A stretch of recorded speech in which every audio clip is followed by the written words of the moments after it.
tag-ulan na naman, usong-uso na naman ang flu.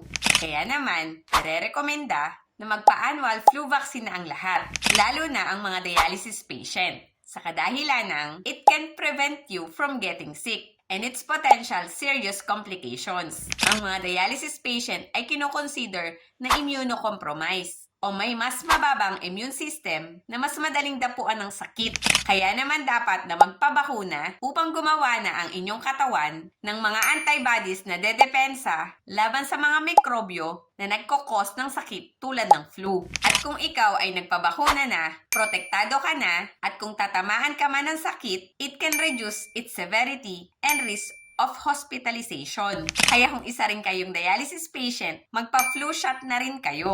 I-comment nyo naman dyan sa baba kung vaccinated ka na. See you around mga kabato. Bye!